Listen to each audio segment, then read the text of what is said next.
என்ன மேட்ருங்க எனக்கு சொல்லணும் போல் தோணுச்சு. எங்கள் வீட்டில் நடக்கிறத தான் நான் சொல்கிறேன். நாங்கள் இருக்கிறது ஒரு லைன் வீடு, 16 வீடு இருக்குது. நம்ம வீட்டை தாண்டி தான் 3 பேர் வீடு இருக்குது. அவங்க நம்ம வீட்டை கிராஸ் ஆகி போகையில் எல்லாருமே அப்படி இல்லை, போகையில் வந்து வீட்டில் என்ன பண்ணிகிட்ருக்காங்க ஏது பண்ணிகிட்ருக்காங்க அப்படின்னு பார்த்துட்டே போகிறது. நம்ம கதவு ஓப்பன் பண்ணி வைக்க முடியாதுங்க, நம்மளுக்கு ஒரு ஃப்ரீடம் வேணும்ல, அதுக்கு உண்டானதே கிடையாது. அப்புறம் விண்டோ வந்து க்ளோஸ் ஆயிருந்ததுன்னா ஓகே, நம்ம எனி டைம் அதை பார்த்துட்டு க்ளோஸ் பண்ணிகிட்டே இருக்கணுங்க. ஓப்பன் ஆயிருந்ததுன்னா அங்கேருந்து நம்ம கிச்சனில் ஏதாவது ஒர்க் பண்ணிகிட்டு இருக்கோமா அப்படின்னு பார்த்து போட்டு காலிங் பில் அடிக்க வேண்டியது, கதவை தட்ட வேண்டியது. ஸோ அடுத்து இவங்க மைண்ட் செட்டை புரிஞ்சுக்கிட்டு செய்யணும். எந்த விஷயமா இருந்தாலும் ஒருத்தர் வந்து என்ன மைண்ட் செட்டில் வேணாலும் இருக்கலாம். நம்மளுக்கு ஃப்ரீயாக இருக்கிறோம் அப்படிங்கிறதுக்காக மற்றவங்களை டிஸ்டர்ப் பண்ணிகிட்டே இருக்கக்கூடாதுல்ல.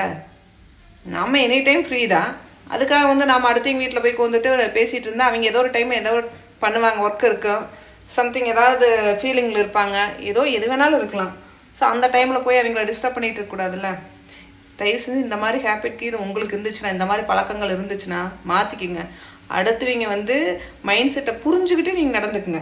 அவங்க என்ன நினைக்கிறாங்க ஏது நினைக்கிறாங்கன்னு தெரியாமல் உங்கள் பாட்டுக்கு போய் வந்துக்கிட்டு மணிக்கணக்கில் பேசிட்டு அவங்களுடைய மைண்ட் செட்டுக்கு தகுந்த மாதிரி நடந்துக்குங்க. அவங்கள ஒரு மாதிரி ஃபீல் பண்ணுற மாதிரி பண்ணிக்காதீங்க, அவாய்ட் பண்ணுற மாதிரி பண்ணிக்காதீங்க. அப்புறம் அவாய்ட் பண்ணுறாங்கன்னு வச்சுக்கோங்க, அது கூட உங்களுக்கு தெரியாதாங்க, நம்மளை அவாய்ட் பண்ணுறாங்க அப்படிங்கிறத கூட தெரியாதா? என்னங்க மைண்ட் செட்டு இப்படியெல்லாம் இருந்தீங்கன்னா கொஞ்சம் உங்கள் ஆட்டிடியூட் வந்து கொஞ்சம் சேஞ்ச் பண்ணிக்கோங்க. ஓகே, பாய். எனக்கு தோணுச்சு, எங்கள் வீட்டில் நடக்குது, ஸோ அதனால் அதை ஷேர் பண்ணிக்கிட்டேன். பாய்.